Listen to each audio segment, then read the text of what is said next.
Hey guys, you can see my fingers. You can't really. A little bit better on this side. Okay, so I started spray painting the boat today, guys. All right, so this was the options. This is Seaside Blue. The red is, what is the red?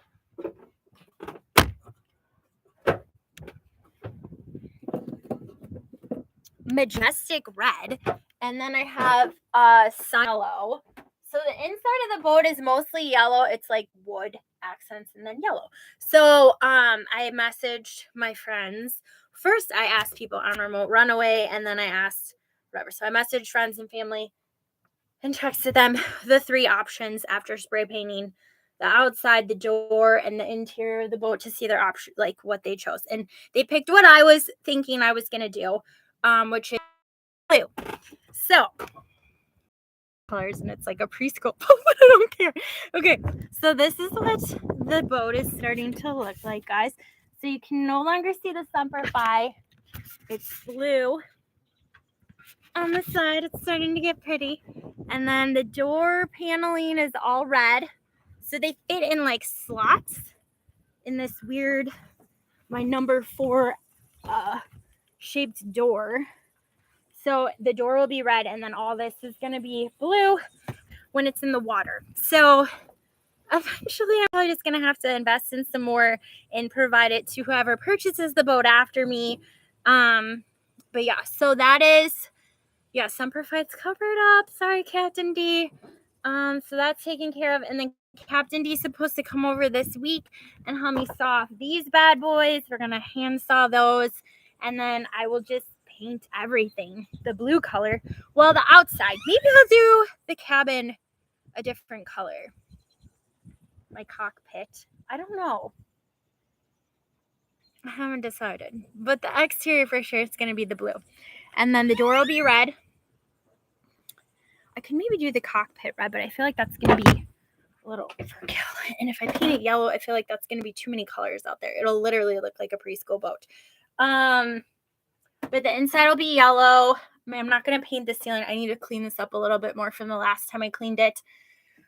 I need to polish all the wood in here, reinforce some stuff. So we'll see. So projects for today are spray painting until my fingers hurt. It actually is like very painful to spray paint, guys, because you're just like on the can the whole time.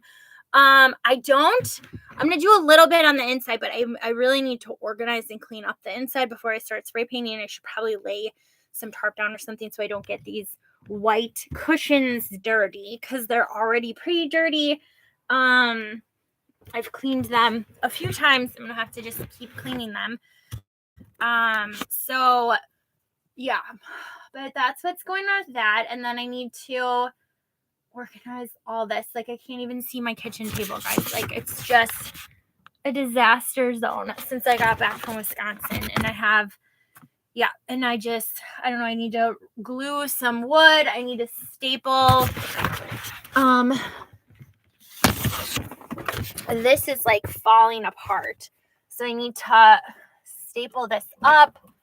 It's like rotted wood in here, so I gotta take care of that. But otherwise, mostly it's just painting and polishing the wood. Like, so it's not like, that's why when he was only gonna give me this boat for less than $2,000, I was like, and he told me how much work needed to go into it. I was like, this is nothing compared to my RV, which was a disaster. Like $3,500 in the tube, and I got hardly anything out of it. It was in worse shape than it was when I got it. Yes, it looks pretty on the inside for the most part. For the work he actually did, the wood part he did a really good job with, but like everything else, he jerry-rigged crap and didn't even like there are people who, like, my dad was a jerry-rigger. Like, he would jerry-rig things and it would be fine. But like, this guy, like, he's just like a cheap jerry-rigger, like a cheap, crappy jerry-rigger. So yeah, so it's whatever. It's not good. So I'm going to paint the inside yellow. You saw the outside blue and the door red. I think I'm going to do the interior door a different color than the exterior door. I haven't decided that yet either. It's just like, every time you remove those slats and you have to put them in, they have to be put in a certain way. And really the backwards forward part doesn't really matter, but it's just easier when you know which side is supposed to be out and which side is in.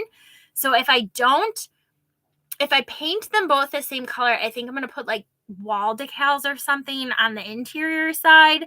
So that way I can tell the difference. So it's just easier when I put them back after I take them out. Cause I'm constantly, I mean, that's how I get in and out is those slots. So, and that got replaced, 2 weeks ago. Captain D helped me replace that. Basically it was already like, so he put some like resin, fiberglass, like resin and why can I not think of those? And primer on it decades ago. And it lasted a really long time. And hi, whoever's watching, it lasted a really long time. But then I mean it's a boat from the 80s.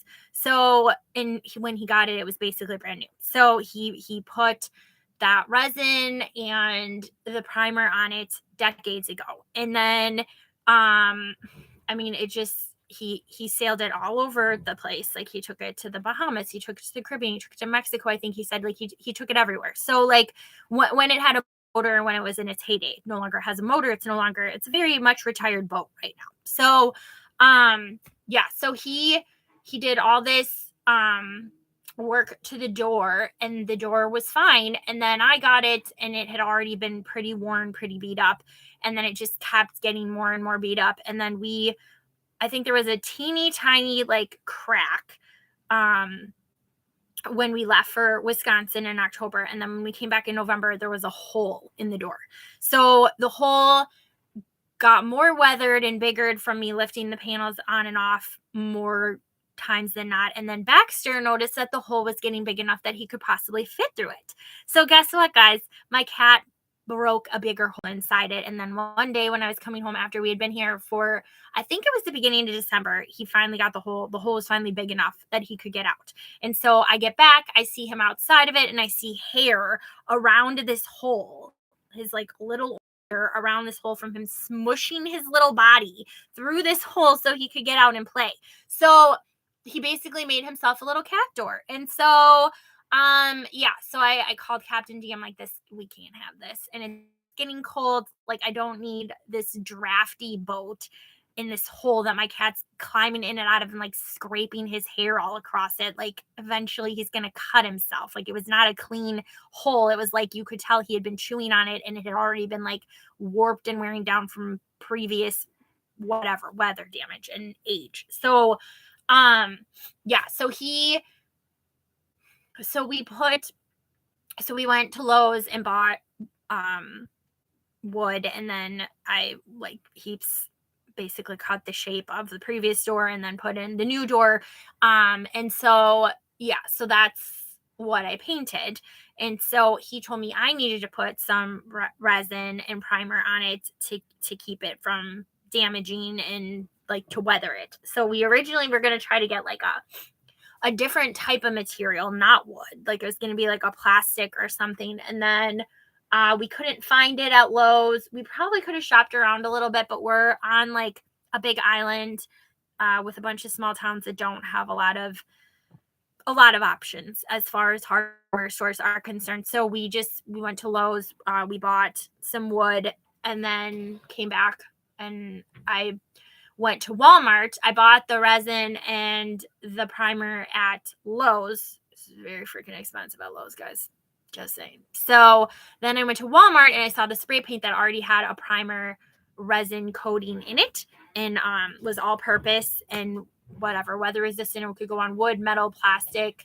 I don't know what else it said. A lot of different materials. So I was like, perfect. I can use this. And I'm pretty good at painting. My dad was a landlord and my parents owned 2 properties. They owned a 4-family and a duplex that I helped rip carpet in and I helped paint every time we had new tenants and I helped with a lot of stuff. And it basically taught me that I never want to be a homeowner.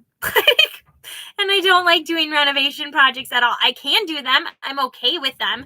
I have good ideas with them, but personally, I don't like it. Like my parents owned their house, these 2, rental unit properties. And then they also like co-owned with my grandma our like family vacation trailer. And it's like 4 properties that we were constantly attending to and taking care of and fixing. And it, I don't know, burned me out from ever wanting to own a home and like have to be like I would rather just call up my landlord and be like, fix this for me because I don't want to deal with it, even though I can pretty much do it. I just don't like doing it. Like it's just I'd rather have it be someone's problem.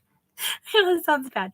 But then saying that, then the first time my ex-husband and I bought something was our RV, and we did very mild renovations from it. It was 2017. We bought it in 2021, and it was very minimal renovation stuff that we had to deal with. Like it was nothing basically, and I could handle that. And I was like, well, this isn't actually that bad. We own it. We're not paying rent to somebody. It is our problem if something goes wrong on it, but it's easier to fix because it's a smaller space. It's not like you're spending like days and months on a renovation project. Like it's really like hours or just on a renovation project. So I liked that about that. And I was like, I could own a small property or small RV or boat in this matter. And so then I owned 2 of them on my own.